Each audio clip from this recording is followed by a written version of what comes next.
এবার হিরণের দ্বিতীয় বিয়ে নিয়ে সমালোচনামূলক কথা বললেন অভিনেতা দেব। দেবের বিরোধী পার্টি হলেন হিরণ। বিরোধী পার্টি হিসেবে দেবের সাথে হিরণের একটা ঠান্ডা লড়াই চলতেই থাকে। তাই বুঝি এবার সুযোগ বুঝে হিরণকে কথা শুনিয়ে দিলেন দেব।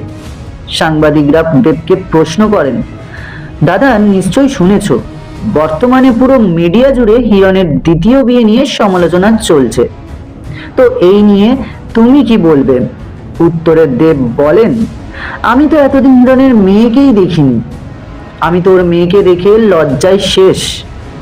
আর ওর মেয়েকে দেখার পর থেকে একটাই চিন্তা করছি, এত বড় মেয়ের সামনে এটা কি করে সম্ভব?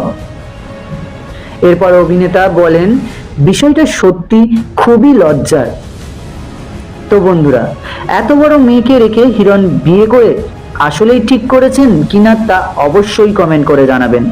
ভিডিওটি ভালো লাগলে লাইক ও শেয়ার করবেন এবং নতুন নতুন ভিডিও পেতে অবশ্যই চ্যানেলটি সাবস্ক্রাইব করবেন। ভিডিওটি শেষ পর্যন্ত দেখার জন্য অনেক ধন্যবাদ।